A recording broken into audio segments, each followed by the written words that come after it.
This episode of Keys to the Shop is brought to you by Prima Coffee. Whether it's espresso machines, manual brewing devices, or general coffee shop needs, they seek to pursue the most innovative coffee products, both domestic and abroad, to offer their customers. Find out more at prima-coffee.com.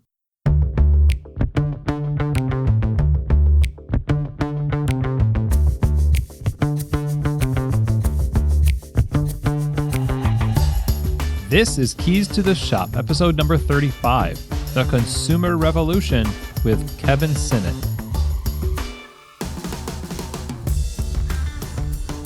Hey everybody, and welcome to Keys to the Shop, where we give you insights, inspiration, and the tools you need to grow as a coffee service professional. I'm really glad you decided to listen today, so welcome.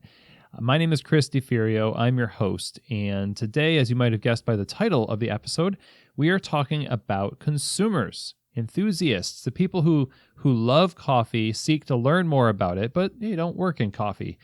They just spend their money on it, and they're really into it. So there are customers. The consumer is who we serve coffee to. And as the industry has grown in knowledge and in influence, the consumer has as well.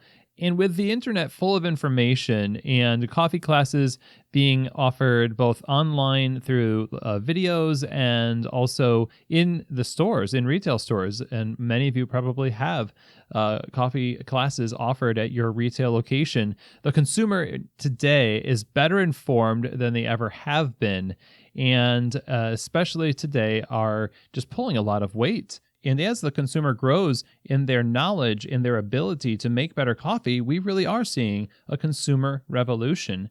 And in some cases, a consumer might even know more than the barista serving them the coffee. And today we're going to talk to somebody who has a great perspective and a good beat on the consumer side of things. And that's none other than Kevin Sinnott, the founder of CoffeeCon. So Kevin Sinnott is the author of the books The Art and Craft of Coffee and Great Coffee. He's a blogger also at CoffeeCompanion.com, a producer of a web TV series called Mission Coffee Can, and creator and host of CoffeeCon, which is the world's first consumer coffee festival. He's also appeared on Oprah, 2020, and many other television shows talking about coffee, and he's frequently quoted as an independent coffee expert. In all of Kevin's years doing coffee, on the consumer side of things, he has done a lot of reviews of coffee equipment that your customers probably have in their kitchens, and many of them may have gotten those pieces of equipment on Kevin's recommendation. So in this episode, we're going to talk about how Kevin came to be the coffee consumer authority and how he became just the advocate for the consumer, and a little bit about his book, and then CoffeeCon and his observations of the consumer market and the obstacles that stand in their way between them and a really great cup of coffee. He brought some great thoughts and experiences to the table from all of those years educating and advocating for and serving the consumer enthusiast. And I think his thoughts will help us as professionals also be more enthusiastic about our customers, our consumers, the enthusiasts, the people who love what we do. And this content here today is just going to help us be able to give them a better cup of coffee at home and maybe rekindle some of our passion for coffee as well. So here now is my interview with the man himself, Kevin Sinnott. Kevin Sinnott, welcome to Keys to the Shop. How are you today? I'm great, Chris. And how are you doing? Oh, I'm doing just fine. Drank some good coffee this morning, and here we are talking about coffee. So I think the world's going pretty well. So I'm excited to talk to you today, and I'm excited for this subject of, we talked in the beginning of the intro here about the consumer revolution, and you're basically on the front lines of this revolution, sort of the unofficial ambassador to specialty coffee for the consumer. And we all kind of start as enthusiasts. We start as people who, no, I like that coffee. I'm going to find out more. And I wonder if you could share a little bit about your story about how you got into coffee and becoming this authority in coffee. Sure, I'm happy to, and I'm very fortunate. I was a freelance writer in Chicago, and I just loved coffee. I actually had a friend. He's a foodie. He used to watch all the like Frugal Gourmet TV shows and whatever it was. He was always had new cooking appliances in his house. We used to visit, and he's an absolutely fabulous cook. He would invite me over, and he started. I think he's the first person that ever started grinding beans that I had found, and he really influenced me quite a bit. I, in a lot of ways, probably just wanted to be like him, and I started to play around with coffee. And I remember I was also a freelance writer, and I had a client, and we were working on a project for him, and I was taking 20 minutes to make a Chemex. And he looked at me and said, he said, maybe you should write about coffee. He said it good-naturedly.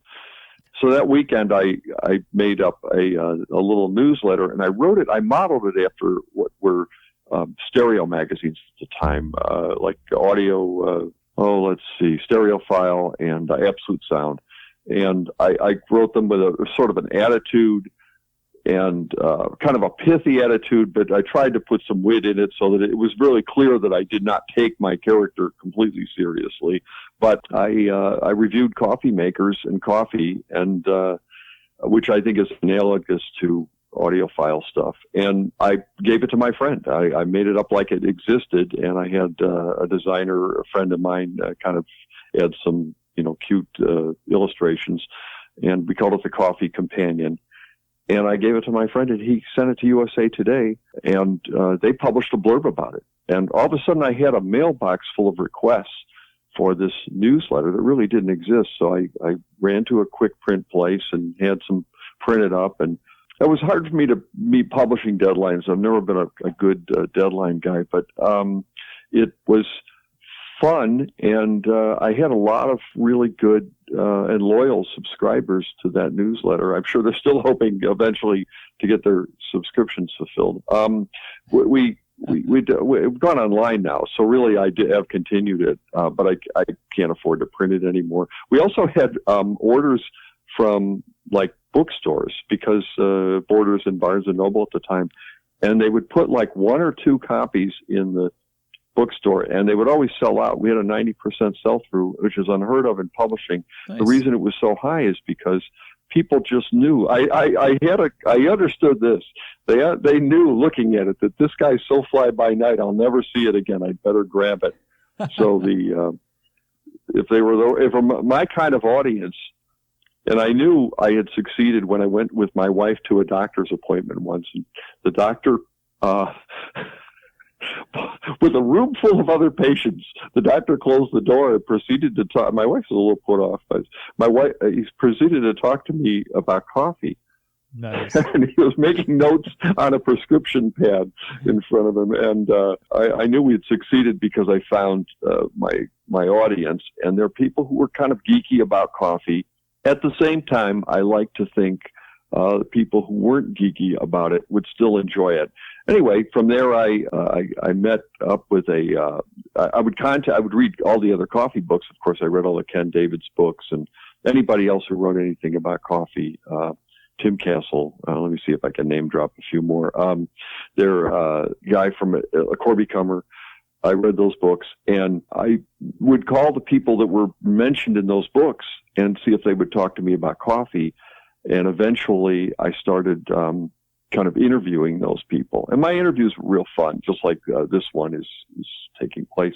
They were very conversational, and they wandered everywhere with folks. And then I would print those up. And I started going to coffee shows. I kind of crashed them because I literally didn't have a coffee shop. I've never owned a coffee business other than writing about coffee. I went to a Specialty Coffee Association event in Seattle. Just got off the plane and went there and just walked in and said, "I'm here." And they said, "Are you a member?" And I said, "No, but should I be?" And anyway, I kind of met people up that way. And I always went to the Houseware Show in Chicago, which is a great coffee show, by the way, because it's all the gears there. So, and the only thing I found about going to those shows is the people who were there who were hoping to, sell 1,000 pieces to Macy's or someone would have someone like me asking them 100 questions. And, I was, I'm going to buy one. Half the time I even tried to talk them into just sending me one so I could test it and write about it.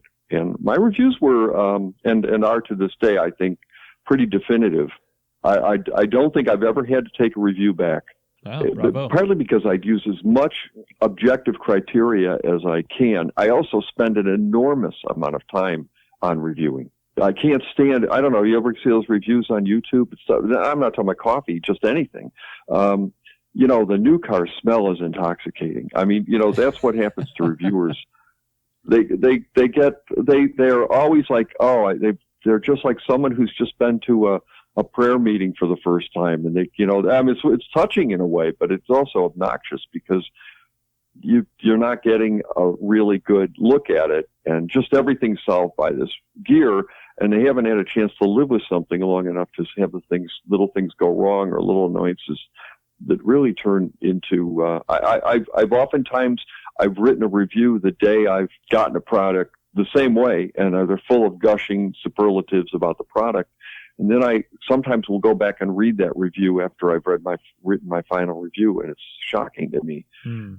And I say and that's why it's really kept me on the path of, no, I've had some products a year or more.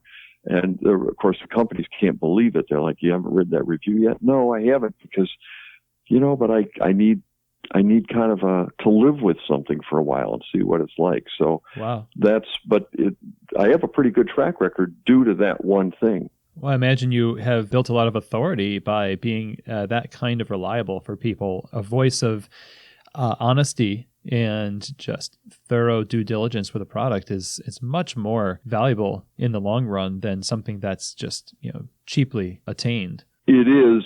I will tell you it's hard, and I will say in this way and I've learned to kind of back off my smart aleck nature a little bit with my reviews, because I've also come to the realization that a lot of good people put a lot of good work even into products that aren't that great. It's real easy to get dismissive and pithy about products, but in my reviews you may notice over the years I think I've toned it down, because I gave a really bad review once to a product, and I think it deserved the review because it was a bad product. But I ran into those people again, and I know they were really hurt by it. It made me have second thoughts about how cavalier I could be. And it was all for the purpose of entertainment, which is what I still consider any publication like mine to be. But it's not. I still think I owe it to people to be respectful. I'm really careful sometimes before I publish a bad review. And frankly, I don't publish too many bad reviews. Probably one thing I don't do is I just don't ask for samples of products that I don't, I just know right off the bat I'm not probably going to like. And sometimes they send them anyway. And, I don't feel obliged to publish about it. Well, frankly, there's a lot of bad gear out there. And that's one thing that I think people should realize when they get a review, even if I give a review and it sounds half-hearted or that I liked it. Hey, it's amazing that the products that are out there, that the good guys have gotten there, because there are a lot of coffee making products. I sometimes wonder, there's a relatively famous magazine. I'm probably not going to name their name. They're certainly not a coffee magazine, but they do reviews of coffee. Well, they call it a review of coffee makers. And generally they get a TV network like Good Morning America. It's still on the air. I don't know. One of the shows like a Today Show, they will do have the person who is the editor on, and they'll announce these reviews. And I mean, they came up one year with this cup a minute thing. Oh, it produces a cup a minute, and that's the standard for. Who says? Where did that come from? I mean, it's not in any standards guide. I've never heard of it. A cup a minute. It sounds great, but it's a total misunderstanding of the process of brewing coffee. But it was, I was literally I was open-mouthed watching it, and because I did watch it, I wanted to hear who they came up with and see if I was missing something. But most of the coffee makers they picked, I assume they picked connected with a full-page ad. I really don't know that, but I don't know what reason they would have to pick these coffee makers. Most of them are really lousy coffee makers. And I think the problem is for most people, if they go to Target and they get a coffee maker, and one of my hobbies is going to places like Target or Walmart and hanging out in the coffee, lurking in the coffee aisle, and these poor consumers where they're scratching their heads trying to understand by reading the boxes. Because let's face it, in fairness, in my checkered past, I've worked in retail. There's no expertise that anyone who's stocking shelves would have, even at a place like Macy's, about coffee makers. There's no training program that would really enlighten them. So how can you figure it out? Well, most people end up reading the labels. If they have a smartphone, maybe they go on and read some reviews. That'd be a step up. But, they don't have any way to distinguish one from the other. And most of the gobbledygook that's on a package of a coffee maker is really not helpful. So where do they turn to? And the other thing is, does it even make a difference? When it comes to products I'm totally ignorant about, like let's say I decide to get a pasta maker, something a cooking art I'm not invested in, I wouldn't know. So all of a sudden, so I will walk up and I'll offer my services, and I'll try to help them. And usually Nice. I'll look for a bun coffee maker, something that I know meets the specs. So you're providing this service for these folks who, and I would say for us in the professional world, anybody coming into the store, anybody coming into a retail location for specialty coffee has already been inundated with a lot of information. A lot of it is wrong information, like you were just saying. So they're going to see something on Good Morning America and then come into the store with a question about it because they saw it there. In their busy lives, they're not into coffee the way we are in a professional world or in a, even an enthusiast. But it's understandable why there's a lot of confusion about specialty coffee. It's kind of starts with how it's marketed to people. And so is that kind of what drives you to sort of cut through a lot of this, the BS that's out there in marketing to deliver people to a successful, good cup of coffee?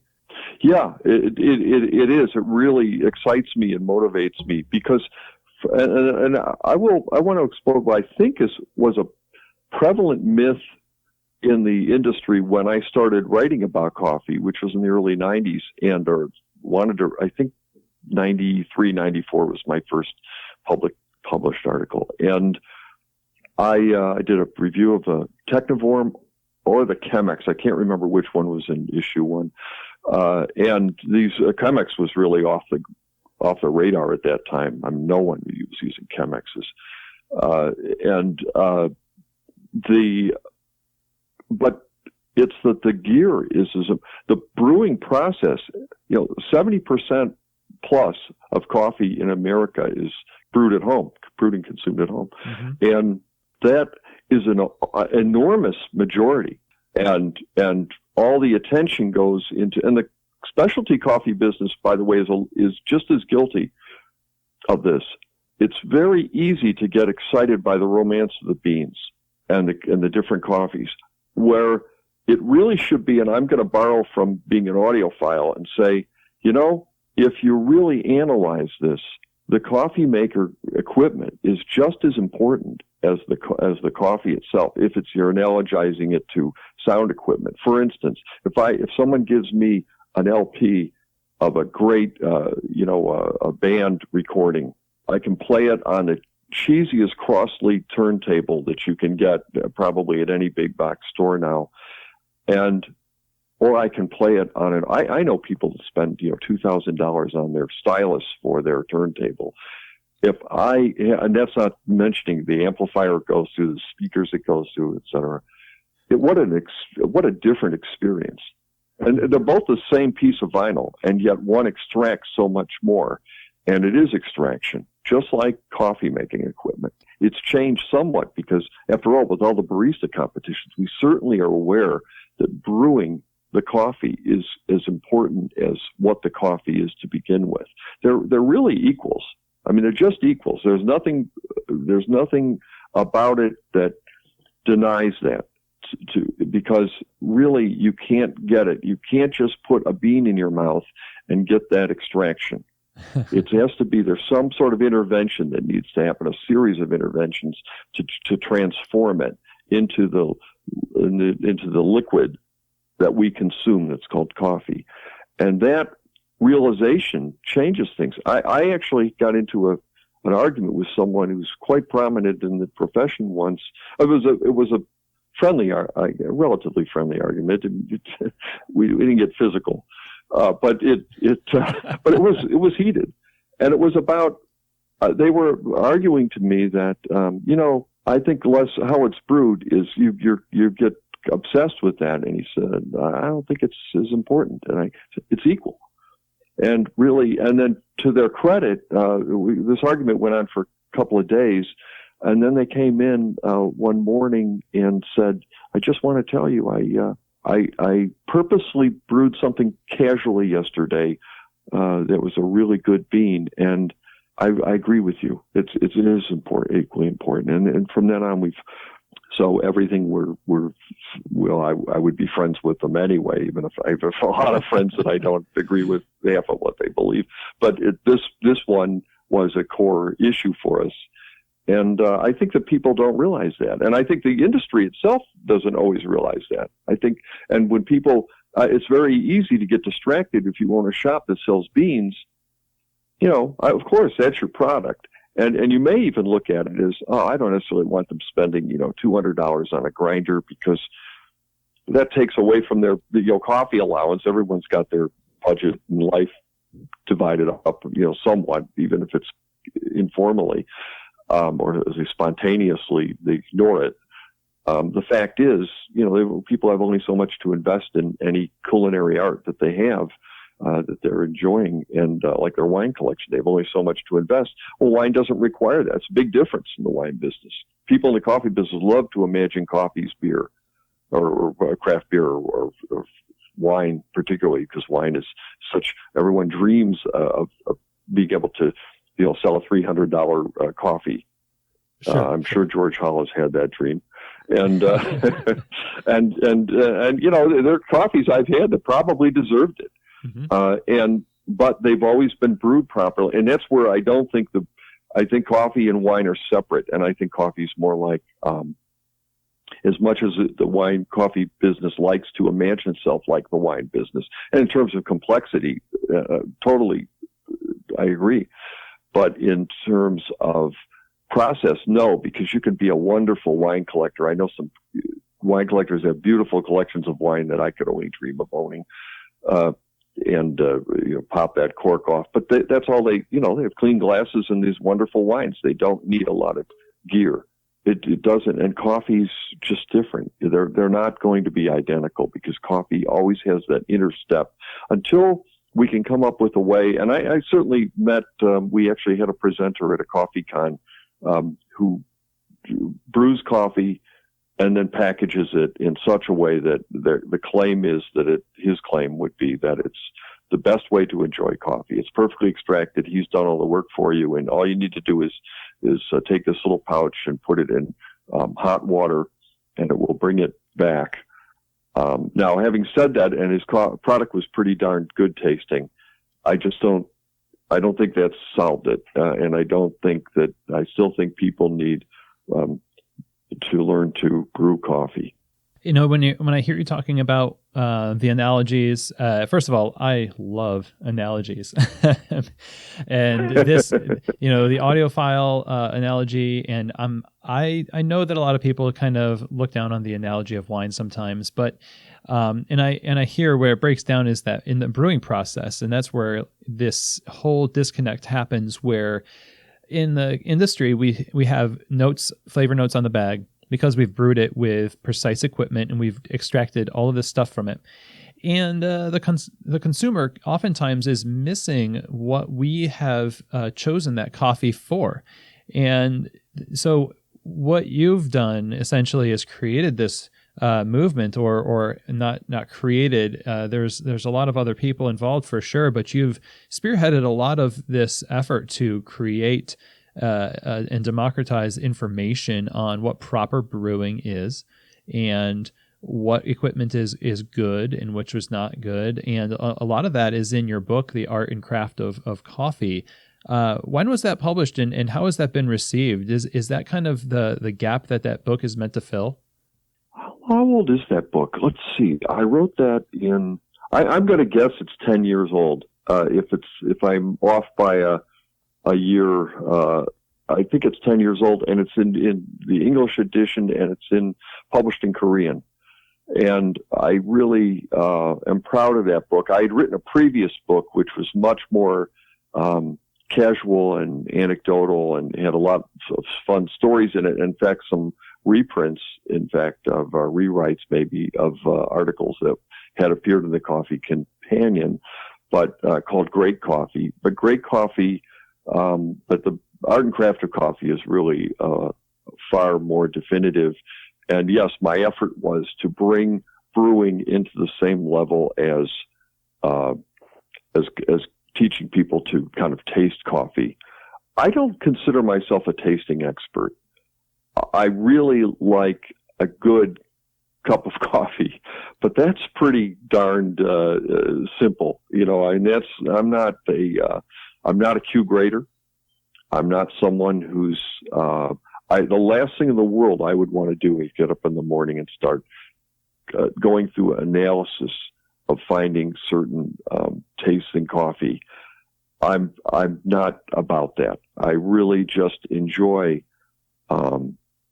I'm being an everyman, really enjoying just having a good, solid cup of coffee, and I'm proudest of how I can make that happen in my kitchen, and that I can produce a cup of coffee that is unbeatable. And I love the look in people's eyes who are not coffee experts either, who just can't believe how good the coffee is that I brewed for them.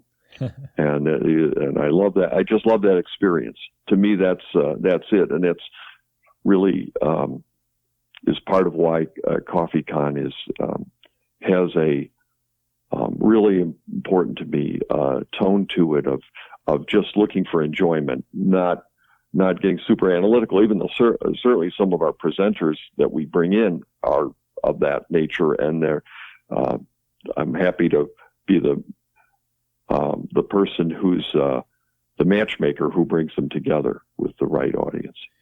That's a great segue, because I really wanted to talk about CoffeeCon and its founding. Through your journey in coffee and just really wanting to chase that great cup of coffee, now there's a conference for people, and it's the first of its kind in the world, right? What made you want to start this thing? I mean, obviously what we've been talking about, but what was that the trigger for you? Like, you know what, I'm going to start this because it's absolutely necessary. Well, it was, and I had a couple of things happen that there's always these wonderful synergies of timing on everything. I had written the book Great, actually, The Art and Craft of Coffee. I was pretty satisfied with it, and I was so happy that I bought a box of them and I gave them away as gifts one year. And one of the people I gave the gift to is a head of a TV network that I visit. I haven't visited for a while because I'm not currently selling TV shows, but I used to bring ideas to TV networks and try to get them to make TV shows. And I worked with a production company that then made the TV show and tried to get me out of the way as quickly as possible, because I'm the most difficult and least efficient person to have around when you're making a TV show. But that's called being a producer. Anyway, that's a different life. I would, however, go and visit him, and I'd always bring him coffee, and he really likes coffee. And then I gave him a copy of my book one year for Christmas. And I came back to his office, and he was end of the story is that he really hadn't learned anything from my book, and I realized how hard it is. And just around this same time, I live in a town that's just west of Chicago. And the town came to my wife and said, we know Kevin's busy, but we'd like to do some sort of event with using coffee. And I think what they had in mind, they're kind of known for folk music here. They've got some, and folk art. They've got some famous artist lived here once.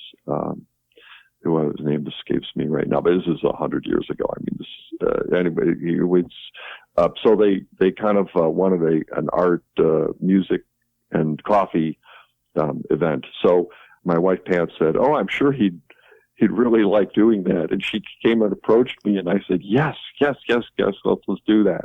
And I ignored probably what they wanted to do, and I instantly called people like George Howell, and people, Ken Davids, people in the industry, Jeff Watts, and all of a sudden, all these people were flying in from around the U.S. Basically, I may have had someone from outside. I did have someone from outside the U.S. I invited a coffee producer, farmer, to come and talk about sustainability, and it was just a giant. I'd seen a Sherlock Holmes film as a kid called The Scarlet Claw. And I know there's a meeting of the occult that Sherlock Holmes is traveling from London to Canada to come to.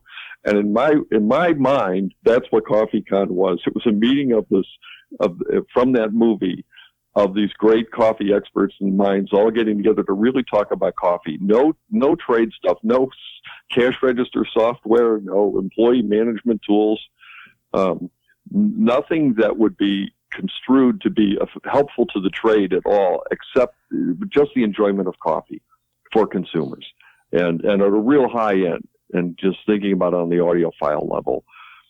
And all the geeks, of course, would be there. But I also had this, like I say, I have this kind of real common side to me that I wanted it to be, because you're only going to get the real excitement there, not by having the snobs, pardon me, if I'm talking to my, to people like me. You need to have people there that just want to you want that light in their eyes, their sparkle when they just have the coffee, go, wow, I can't believe this. And, the people at the high end are too proud to ever show that kind of emotion to each other. So you need to have that, that excitement there. And so I threw it together. The average town person here came to it and probably was shocked at what we had. And it was, first one was in Warrenville, Illinois, and it was, I believe, 2012 in January. We got really lucky because it was a nice day out in January in the Chicago area. Unbelievable. Nice. It was nice enough that we had home roasting people, and they brought a bunch of home roasters. We had giant electrical hookup outside. So, and I had little kids walking around looking at, this woman had looked like a dog bowl, a metal dog bowl, and she was using a hairdryer or something like it. And yeah, it was a hairdryer, and she was roasting beans in it. And I remember seeing little kids and saying, it would be like seeing little kids around guitars in the 1950s in London and seeing a young Keith Richards looking at, someone playing the guitar and getting mesmerized. And I said, that kid's going to be tomorrow's great roaster. Yeah. I remember saying that to whoever was with me. And they're going to get that spark today. And it was just fun. I made sure from day one, kids were free. I never wanted to break up a family to come to it. And, I thought it was good anyway, because, right, if people come from sales background, retail background, you always sell more when you've got the family together. Even though CoffeeCon is not primarily a sales event, it's a marketing event. If from a trade point of view, it's certainly not B2B. It is, although, to be honest, I have a percentage of people that come there that are in the industry, and but that's healthy. I mean, that's because a lot of people in the industry do love coffee. I feel like this kind of a conference is so needed, and the idea that it promotes or it sells essentially the idea of better coffee. Not, like you said, B2B event, but you're marketing for a specialty coffee and reaching people that normally wouldn't be reached. And I think about this, like, people who come to your conference are in a way that perfect customer for those coffee shops and roasters that want people to get what they do. They want their customers to be excited about a new origin that comes out onto the shelves, and they want to see that move and have people really enjoy it and enjoy it again. And I imagine that the more people get that spark in their eye and they interact with that coffee through things like this, the better it is for the industry at large. It's something of the industry, and I've certainly talked to people who are, and I know everyone I think that does the various trade events, because I go to all of them, and I know what works for me at them, and I know what doesn't. I just went to Coffee Fest, which was back in town, but I've even traveled to, I went to Coffee Fest in St. Louis when it's an easy drive, and I really enjoy going. But there's certain exhibits as a consumer I walk past, and I make sure I don't make eye contact because I don't want to hurt their feelings. But I have no interest in seeing. I'm not interested in insuring my coffee business. I mean, there's nothing that matters less to me. I'm only there as a consumer, and so I think it's important. Yes, and I've even said to people in the trade that I bring up, why are you so excited? Well, I've got CoffeeCon coming up, and they're like, well, they're a marketing person for a coffee company or something, and I say, you know what, you should come. You can rediscover the joy, rediscover why you're marketing this instead of paint or something. I mean, it's coffee is really cool, and meet the people, meet the consumers who are ultimately the customers. And I have to sell to exhibitors, and sometimes I have an exhibitor that is a holdout that says, "Oh, we don't want." I hear this less and less now, but I remember this has been a while. I heard initially some brands tell me, "Oh no, we don't want to talk to consumers. We don't want to meet consumers." And I'm just shocked by that, because I come from the TV business where, man, if there's one thing that media understands, they understand the end user. The audience is everything. I come from, in effect, it's theatrical. The audience is everything in the TV business. It's not just a major part of it, or not just this important bottom line. It's everything. And how people react. You want to know, most producers would want to go home with the people after they see the film, literally, and hear them talking about it for the next 2 days. They want to learn everything their reactions about their product. And that is, I'm kind of shocked when I still run into that. I rarely do run into that now, by the way. I think especially with social media and the web and online, the line between trade and consumer has been grayed quite a bit. Also, you have a lot of people that are kind of have a foot in both camps. I certainly know a lot of people who are in the coffee business who I think themselves are pretty awesome coffee consumers. And certainly there's always someone in the group, in the crowd, because a lot of people buy, like we have a 3 for $4 ticket deal sometimes. I'm aware that there may be one person who is, I guess you could call them a designated driver, or someone that's not into coffee as much as the other people. They're coming to be companionable, to be with their friends. And we try to be aware of that. But it's a coffee event. So it's not, and how we feel about people bringing kids, and it's up to the parents whether they drink coffee or not me. I mean, and meanwhile, we do have other treats. There are other things for them to. It wouldn't be a good event without, you've got to have food in an event or near the event, because you don't want people leaving and taking, an hour to have to go get a bite to eat so they can continue, enjoying your event. So there's other things we, by nature, have there. But yes, it's all about coffee. So before we continue on talking with our guest today, Kevin Sinnott, all about the consumer side of our industry, I wanted to take a moment to talk to you about our sponsor, Prima Coffee. So Prima Coffee is a specialty coffee equipment supplier based out of Louisville, Kentucky. And from their inception, they've set out to make the best coffee brewing equipment available to the general public. And their focus is on curating the best equipment for every need, from grinders to espresso machines, under-counter fridges, all sorts of gear, and also a lot of gear that you could stock in your store for your consumers, for your customers. Bonavita brewers, pour-overs, things like that. They also put a big emphasis on having the expertise to help their customers get the right gear to fit every situation. I've known the folks there since the beginning, and I can't vouch for them enough. Really great people. And when you visit their website right now, you can use a promo code, KEYS10, that's KEYS, the number 10, and that's going to give you $10 off any purchase over $75. Some restrictions do apply. So again, go to the website, prima-coffee.com, and use the promo code KEYS10 when you check out to get that discount. That's available to Keys to the Shop listeners only. And thank you so much, Prima, for your support of Keys to the Shop and also supporting us in the industry with the tools we need to do our jobs well. So let's get back to our conversation with CoffeeCon founder Kevin Sinnott. So we have this group of people that is just on fire for coffee. They just, for whatever reason, their aha moment came like you, and you had your friend that was grinding beans for the first time, and it kind of set you on this road. And this conference is kind of collecting people that will have either already had that experience or that experience happens at the conference. And these are, like we said, like perfect consumers for coffee shops, especially third wave coffee shops that are really dialing in their coffees to a higher degree than ever before.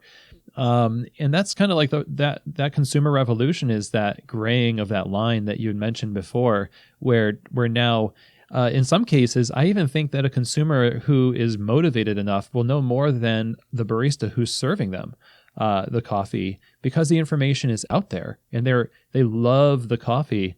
And you brought up such a great point about the love of coffee that a consumer has is so pure. And me, I have 17 years working in specialty coffee. I just have tasks. I have the guts of operations of retail stores and things like that. Sometimes there, to be frank, in professional world, sometimes there is some love loss in specialty coffee. So going to something like CoffeeCon could potentially like rekindle some of that fire that you had when you first got into coffee. It is good for people to see that. And by the way, we've done some surveys of our. I'm surprised more exhibitors don't. Maybe they do it and they're not telling me, but I'm really surprised more exhibitors don't do research while they're there. Again, I'm always interested in test audiences and I mean, if I could, I'd hook up electrodes to everybody that's visiting and, just to monitor their brain waves while they're walking through, but they don't, but a lot of people at CoffeeCon come to CoffeeCon. Probably, I'm real aware and humbled by this. They probably use a K-cup machine during the week. I mean, they may have jobs where they've got to be somewhere at a certain time, and they're actually dutifully on time, unlike I was when I was an employee. And they really. And then what's happening, I think, for a lot of young people, we do skew millennial. We have, and Gen X, 60% plus of our attendees are millennials, and another 30% plus on top of that are Gen Xers. So really, it's a young crowd. I'm the oldest guy there, probably most of the time, and that's fine. Yeah, I mean, I'm happy for that because although it wasn't something strategic in any way on my part. I just literally just did what I wanted to. But I definitely think that those people they're at a perfect point because they're trying to what's happening now. And I would use this analogy. When my wife and I got married, we started making sauces. I grew up in a family where whatever night of the week it was, you didn't need a calendar. You just knew by the smell from the kitchen what night of the week it was. There were 7 dishes that my mom did. And my mom, by the way, my dad just showed up for dinner occasionally because he was a busy guy and he usually works ate separately from us. But point was, she's a good cook, but she very, very much had a schedule. And now, when my wife and I got married, we were experimenting with sauces and things like that. Little more, I think with young people now who are getting together, they're getting into coffee, and what they might start with is the weekend. I hear this a lot from people. Oh, well, on the weekdays we use just a K-Cup machine, but we have a coffee maker. And when you think about it, of course people have multiple coffee makers. I mean, they've got multiple. How many things with screens in it do I have in my house? I've got an iPad, I've got an iPod, I've got a, this and that thing, and then I've got, I happen to have Windows and Mac here because media stuff, a lot of that's on use Macs more, but we also use I use Windows for office work and writing. So that's there's multiple devices, and that's true in coffee too. And I can see someone I don't typically use a K-Cup, even though I have one. I've been sent several to review them, and but I definitely have multiple coffee makers for different occasions. So definitely our event really aims at people, though, and I really try hard not to make it super elitist. Have you ever gotten into anything where you're around people who are kind of experts? They can be intimidating, especially when they've got their own language about stuff. And, every time you use a word that someone doesn't understand, this is why, I think in the wine business, I know people that just because being a customer at like a wine store, I've had the wine seller there tell me she'll say, "Oh, that's a French wine. I have a harder time selling French wines to people. They're put off because they can't pronounce the names. Or they're embarrassed. They're afraid they'll mispronounce the names." And, that's an interesting insight. What people fear what they don't understand. You want to be careful not to use language that people don't understand. And I think with an event, it's the same thing. You want to be, reach out. You want new people because the old ones you don't need to convince. And they'll come there and they'll come there and want to perfect it. And we've got a variety we have classes. That's a big part of it. And we originally, I called it an on-site university. I don't know if we're still marketing it that way or not, but it's the point of the same thing. People come and they want to take these classes. You want to learn how to brew with a siphon. It's a great opportunity to. You want to learn what your grinding's all about, why you really need a grinder, why those little spinning blade grinders are pointless. I almost think you're better off with pre-ground coffee some days. Well, this is why. It's not just because I don't want you to get a grinder for $20. It's because it's a completely different method of, one's a sword fight with a coffee bean that's thrown up in the air, and the other one is how random can we make it?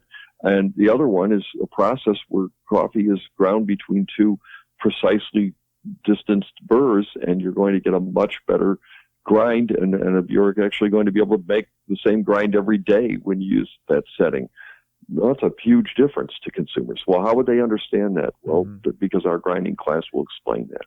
So the average consumer can be really put off by the professional lingo and the jargon that we use. So it kind of begs the question then, we do want to attract consumers to our products. We want to promote and have a sustainable business in specialty coffee.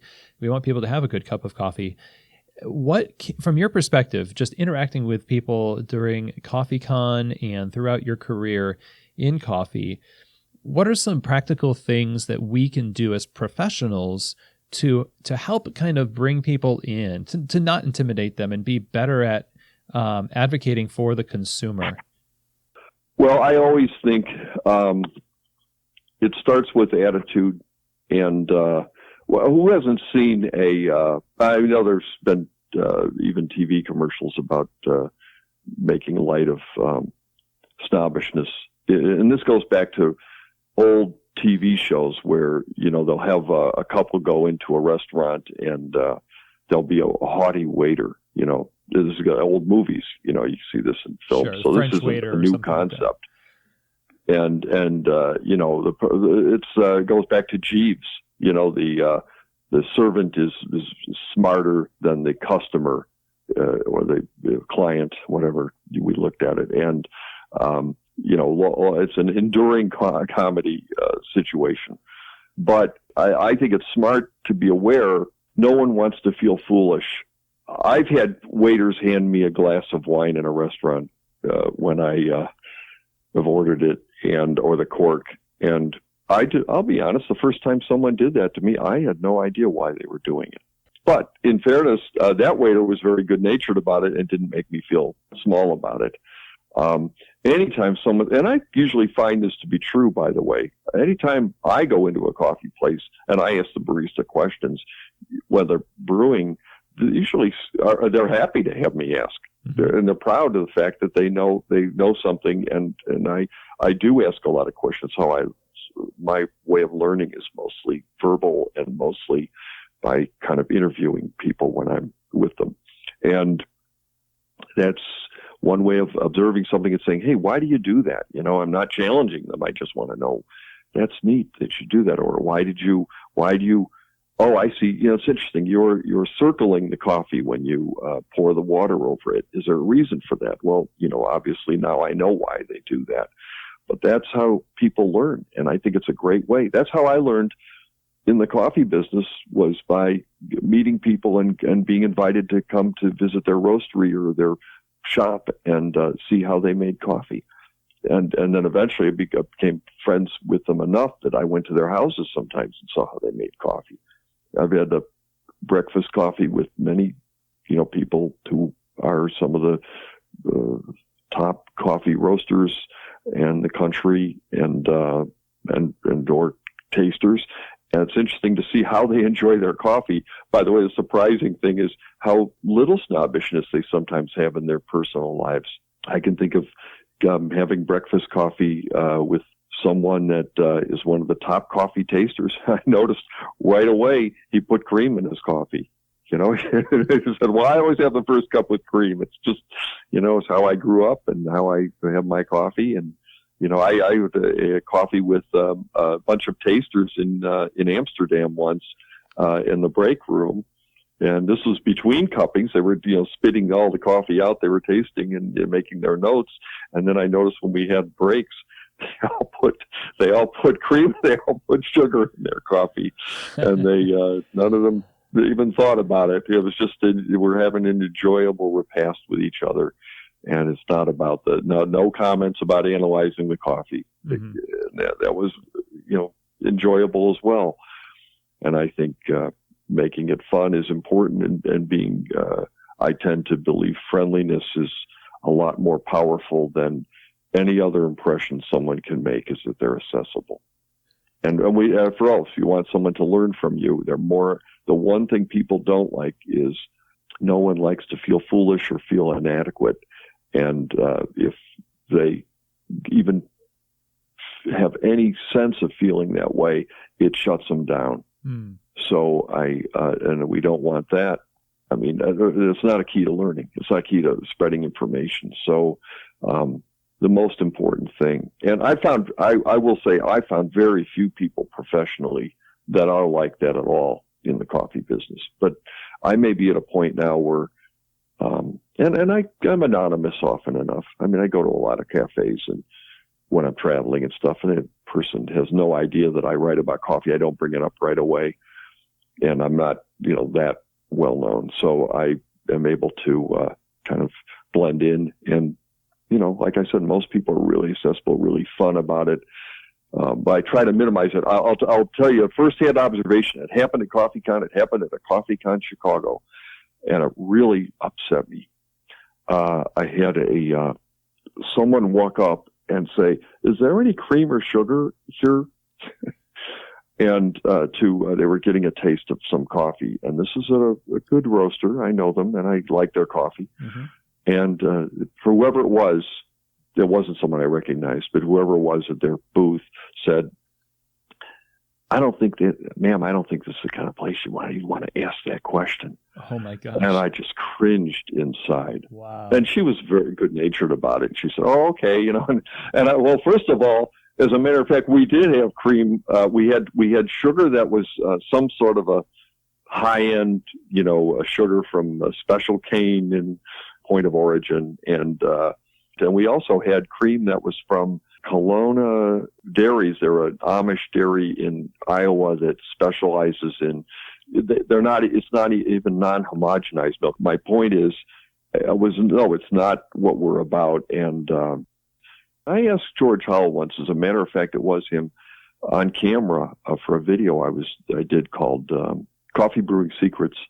If he ever had his customers, and his coffee at the time and maybe now is some of the most expensive in the country, if he ever knew if people who bought his coffee ever put cream and sugar in it. He said, well, I actually said I get some very, very detailed notes from one of my retail customers, mail order customers, and she puts both in her coffee, and she's very, very good. Her taste buds I would put with anybody's, as far as, boy, she really notices that there's a change in the coffee. And he said, I don't have any.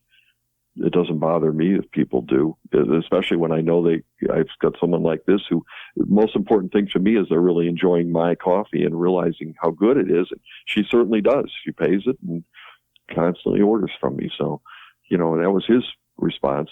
So I kind of followed that way of thinking. Back to just keeping it cheerful with people, and being really glad when they ask a question. It's exciting because it means they're moving towards wanting to learn more about it and more enjoyment. And by the way, this isn't coffee alone. I mean, as an audiophile, man, talk about I have a friend who never listens to a musical selection all the way through.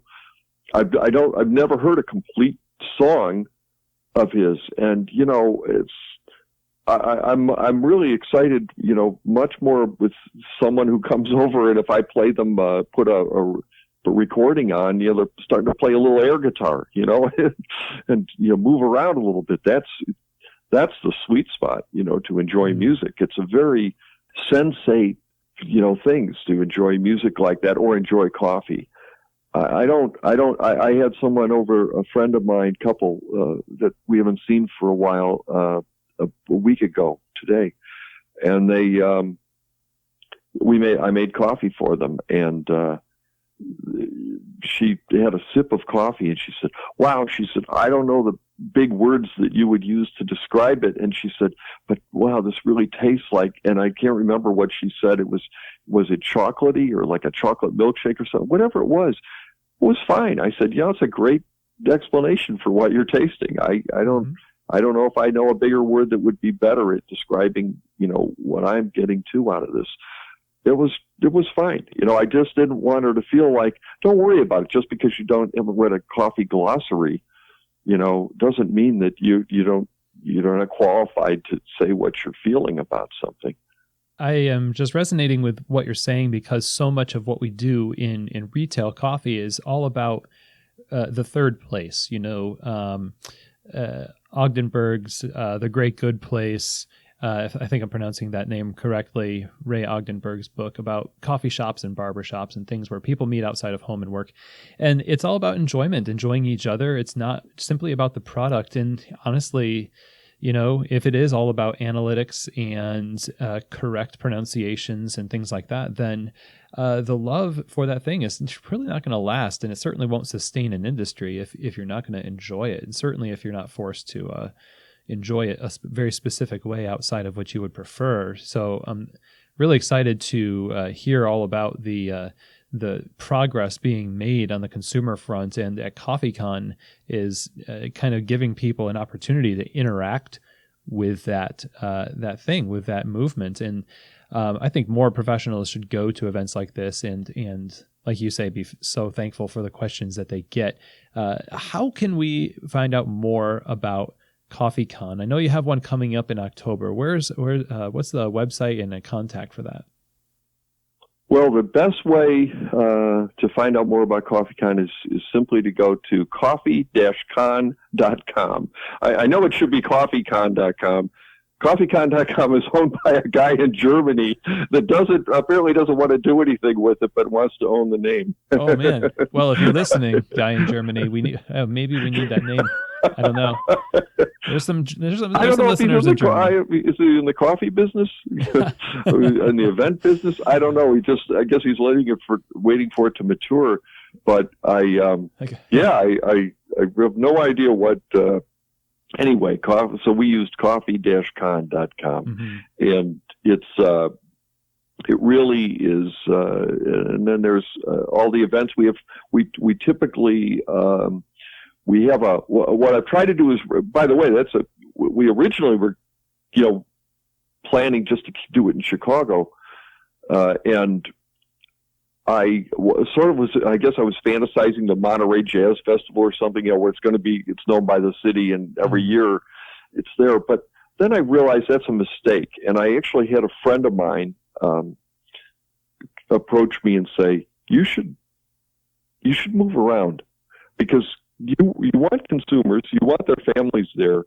Even if a consumer would get on a plane and come around, and by the way, we do have people who do. Mm-hmm. We've run into this one couple that lives in L.A. and we met them at San Francisco. Then we met them again in New York. I said, didn't I see you in San Francisco? They said, yes. I said, so you live in San Francisco? And they said, no, we live in Los Angeles. So we eventually, they just travel around, but that's unusual. And I don't expect people with a few kids to hop on airplanes and travel to see us. So we're trying to bring it around. And I mean, in my fantasy, I'd bring it to every city in the U.S. I mean, I love meeting new people. There are a lot of reasons that once you get a good event space, once you get a rapport with them, I can see why there's a tendency to come back and want to return to the same places. Also, same thing with a city. I mean, we literally have people walking up to us after CoffeeCon LA. When next year are you coming back? And that's a pretty typical way of. Same thing in New York. We just had New York. So we're going to be in October in Chicago this year, and we haven't been in Chicago for 2 years. Wow. Even though I live here, I've had to adjust my schedule, and I wanted to add Seattle last year, and I did that, and so we're kind of trying to expand slowly. But my wife and I really do the event, and it's kind of full bandwidth for us to do for a year. So anyway, that's where we're at right now. But yeah, coffee-con.com.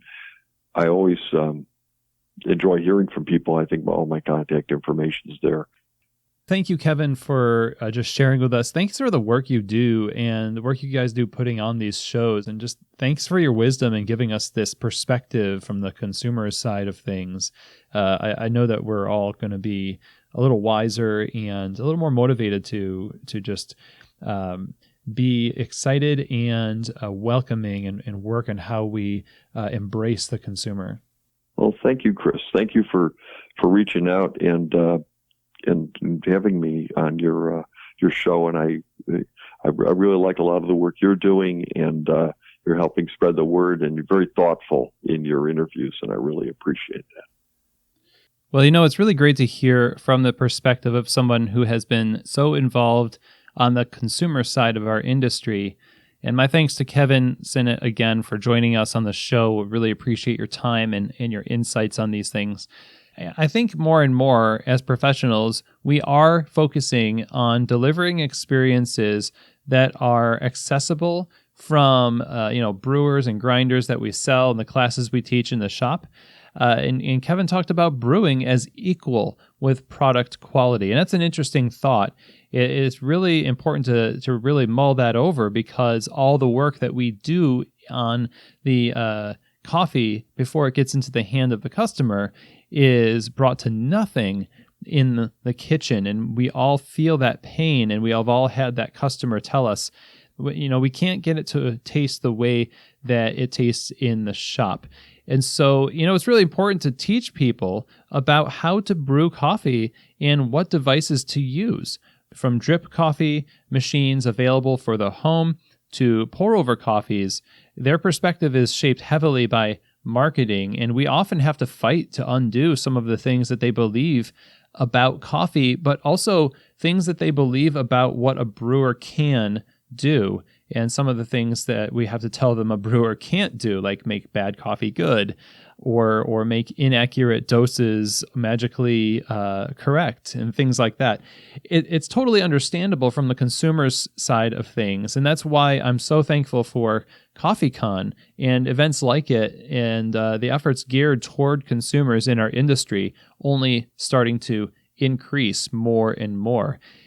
And I have to say this, in our circles, and I assume most of us are professionals in some way in coffee, historically there's this animosity between let's say the enthusiast and the professional. And I think we should see that people who are excited about coffee are more of a blessing than they are a curse. And I thought Kevin talking about how he doesn't mean to question or call into question people's knowledge when he's actually asking questions. But sometimes I feel like as baristas, the job is stressful. Maybe you had a long day, and a customer asking a question about little points of minutia can maybe come across as somebody questioning you. I would say that more often than not, when you should give people the benefit of the doubt and be excited to help them kind of with graciousness as a fellow coffee fan, sort of like somebody who is in the same industry as us. They're just on the consuming side, and they literally make our jobs possible. This is something that I think we can act out of frustration in, and maybe sometimes embarrassment, because, like I said earlier, there could be people who know more about coffee than we do, and their question sort of zeroes in on something that we actually don't know. And if we want to have a learner's perspective of life and work and personal development and professional development, it would be great to say, man, I never heard that before. That's really interesting, rather than automatically doubting them because they don't work in the industry. We don't know what they actually know. Now, some things people say are absolutely ludicrous. And there's either someone who's saying it because they actually believe it and they were led astray. And of course, there are people who say things because they might actually be arrogant and they might actually be a genuine jerk. So I fully recognize there are people like that out there. But by and large, I would guess that out of the experiences of people who have questions about coffee and are really into it and ask baristas questions, more of them actually really want to know. So better to approach it from a charitable assumption point of view rather than from an assumption of malevolence or whatever. And as we learn things, and as we might even learn from our customers who are really into coffee, we don't lose authority. We actually gain information. We gain a customer and build rapport. So let's remember not to intimidate, or be careful that we're not inadvertently intimidating them using jargon or being haughty or whatever, and make good coffee something that is enjoyable, approachable, and fun, where we facilitate pleasure and enjoyment. And, as professionals, we can and should enjoy people's enjoyment of our coffee. I think that's kind of the pinnacle reward of our work.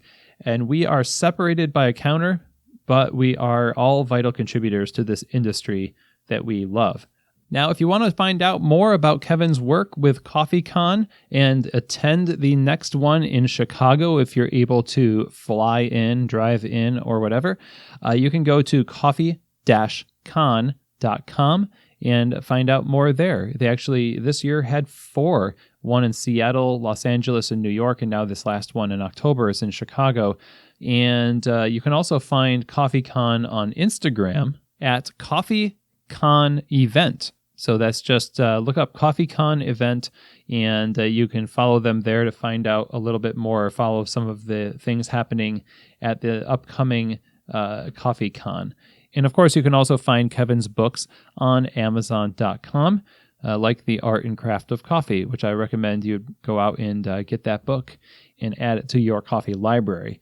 Now, if you'd like to know more about Keys to the Shop, you can just go to our website, keystotheshop.com.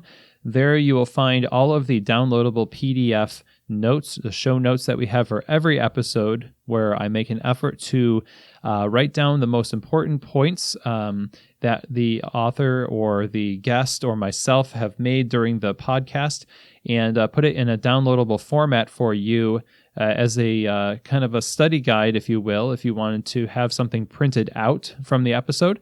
That's under the resources. And there's also all of the episodes that are on the episodes page that you can go through and take another listen to.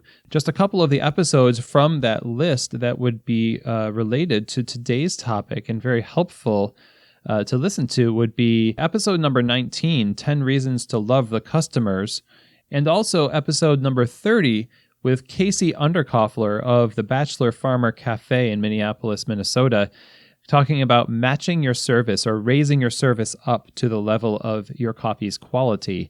Those two episodes, number 19 and number 30, are really great to listen to right along with this one. And those episodes will really give you a jump start on your customer service and help you serve the consumer all the more. Now, if you like this episode and Keys to the Shop, you can go to iTunes, subscribe to the show, share this episode with a friend, and give us a rating and review on iTunes. It's really easy to do.